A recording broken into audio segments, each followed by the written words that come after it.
맥케인 성경 읽기 146일차입니다. 여러분, 사람은 누구나 피할 곳이 필요합니다.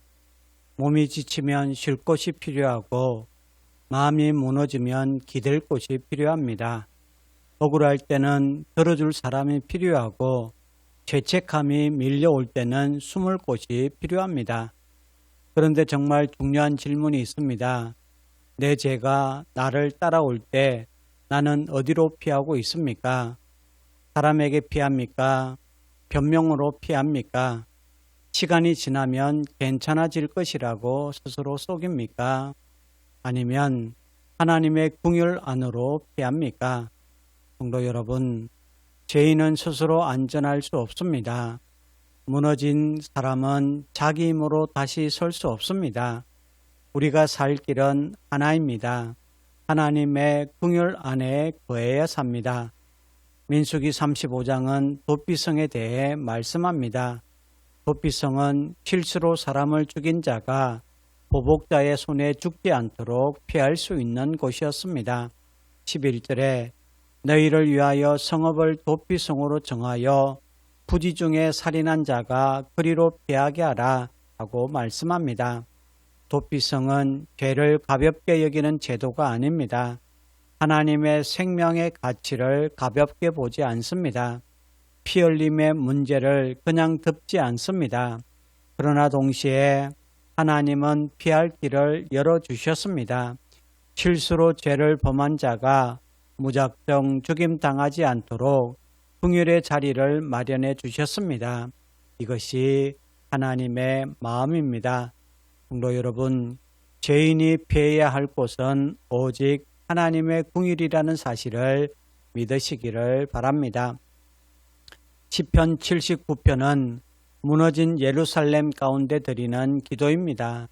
성전은 더럽혀졌고 성읍은 폐허가 되었고 하나님의 백성은 수치를 당했습니다.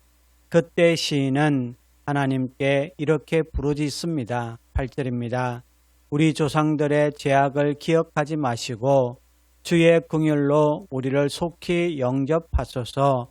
우리가 매우 가련하게 되었나이다. 이 기도는 자기 의를 주장하는 기도가 아닙니다.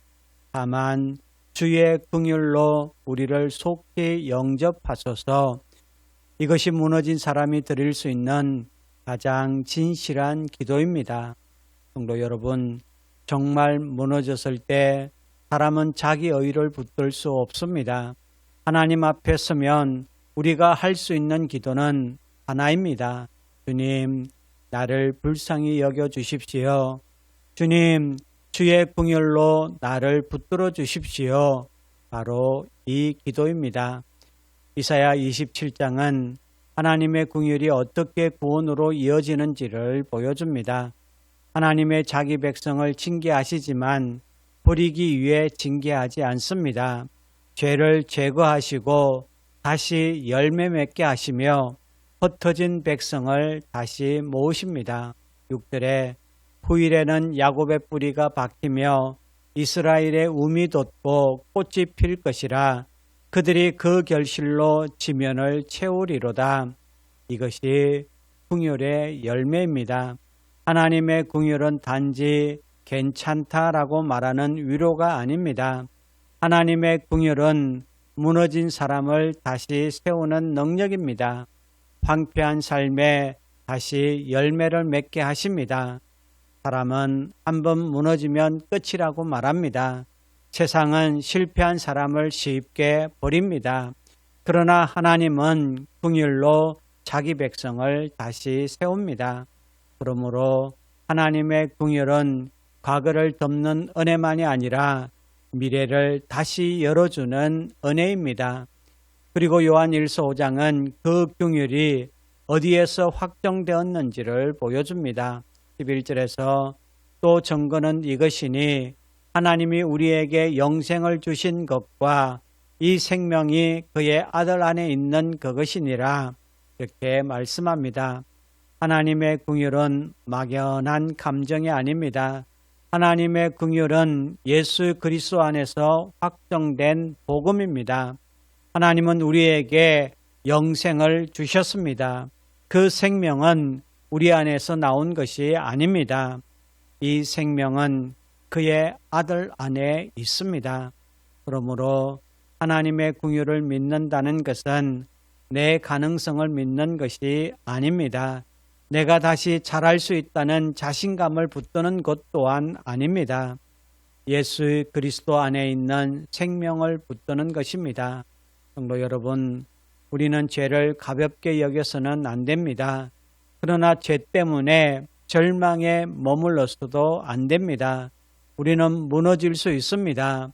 부끄러운 자리까지 내려갈 수 있습니다. 그러나 거기서 끝나지 않습니다. 하나님의 긍휼이 있기 때문입니다. 오늘 말씀은 우리에게 묻습니다. 나는 어디에 피하고 있습니까? 죄를 숨기고 있습니까? 아니면 예수 그리스도 안에 있는 생명을 믿고 있습니까? 우리에게 필요한 것은 더 큰 체면이 아닙니다. 우리에게 필요한 것은 하나님의 긍휼입니다. 그러므로 오늘도 하나님의 긍휼 안으로 피하십시오. 그리고 예수 그리스도 안에 있는 생명을 붙드십시오. 긍휼을 구하는 자가 회복됩니다. 긍휼을 믿는 자가 영생을 붙듭니다. 오늘도 하나님의 긍휼 안에 거하며 살아가는 성도 여러분 되시기를 주님의 이름으로 축원합니다. 이제 오늘의 성경을 함께 읽겠습니다.